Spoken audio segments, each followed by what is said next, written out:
Mula-Karana, The First Cause, by Dave Marsland of Cardiff Theosophical Society. The concept of Mula-Karana is deeply rooted in Indian philosophy and has been a subject of extensive discussion and interpretation in various philosophical and religious traditions. The term Mula-Karana is derived from the Sanskrit, where Mula means root or source and Karana means cause or reason. In the context of Indian philosophy, Mula-Karana refers to the fundamental or ultimate cause of existence, and it has been a central theme in the metaphysical and ontological inquiries of the Indian philosophical systems. Similarities can be drawn between Mula-Karana and the omnipresent, eternal, boundless and immutable principle, on which all speculation is impossible, contained in H. P. Blavatsky's first fundamental proposition. But there is a subtle difference between the two concepts. Mula-Karana refers to the root cause or ultimate source of all existence in Hindu philosophy, while H. P. Blavatsky's immutable principle beyond comprehension is a concept in Theosophy that signifies an unknowable and unchangeable aspect of reality. The main difference between the two lies in their origins and interpretations within their respective philosophical frameworks. Mula-Karana is deeply rooted in the Hindu understanding of creation and existence, while Blavatsky's immutable principle is more aligned with the esoteric teachings of Theosophy, emphasizing the ineffable nature of this ultimate reality. However, both H. P. Blavatsky's concept of the triple logos and the Mula-Karana share similarities in their fundamental nature as the primordial source or origin of all existence. Both concepts represent the cause from which everything else emanates, embodying the idea of a single unmanifested principle that gives rise to the diversity and multiplicity of the manifested universe. Additionally, both the triple logos and Mula-Karana are seen as the underlying cause or foundation upon which the entire cosmos is built, serving as the root or essence from which all subsequent manifestations arise. The concept of Mula-Karana has been a subject of contemplation and analysis in the major philosophical schools of India, including but not limited to Nyaya, Vaisesika, Samkhya, Yoga, Mimamsa, Vedanta and Buddhism.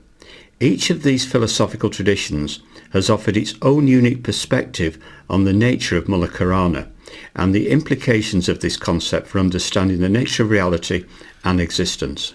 In the Nyaya and Vaisesika traditions, the concept of Mula-Karana is closely related to the idea of causality and the nature of the ultimate cause of the universe.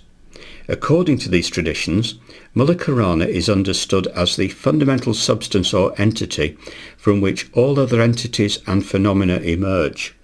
The Nyaya and Vaisesika philosophers have engaged in detailed analyses of the nature of Mula-Karana, discussing whether it is material, atomic or non-material in nature, and how it relates to the process of causation. In the Samkhya and Yoga traditions, the concept of Mula-Karana is intricately linked to the notion of primordial nature or Prakriti. According to these traditions, Mula-Karana is the underlying source of all material manifestations and is characterized by its inherent qualities and potentialities. The Samkhya and Yoga philosophers have delved into the metaphysical and epistemological aspects of Mula-Karana, exploring its relationship with consciousness and the process of liberation or moksha. In the Mimamsa and Vedanta traditions, the concept of Mula-Karana is examined in the context of the ultimate reality or Brahman. Mula-Karana is understood as the unmanifest and transcendental cause of the manifest universe, and its nature is contemplated through the lens of scripture, reason and direct experience. The Mimamsa and Vedanta philosophers have engaged in profound discussions on the nature of Mula-Karana, its relationship with the individual self or Atman, and the means of realizing its true nature. In the Buddhist traditions, the concept of Mula-Karana is explored in the context of dependent origination or Pratyasa Mutpada. Mula-Karana is understood as the fundamental ignorance or avidya which gives rise to the chain of conditioned existence and suffering. The Buddhist philosophers have analysed the nature of Mula-Karana in relation to the Four Noble Truths, the 12 links of dependent origination, and the path to liberation or nirvana. The concept of Mula-Karana has profound implications for our understanding of the nature of reality, the human condition, and the pursuit of ultimate truth. It invites us to contemplate the fundamental source or cause of existence and to inquire into the nature of our own being and the world around us. The diverse interpretations of Mula-Karana in the Indian philosophical traditions offer valuable insights into the nature of metaphysics, epistemology, ethics, and the quest for liberation or enlightenment. In contemporary times, the concept of Mula-Karana continues to be a subject of philosophical inquiry and spiritual exploration.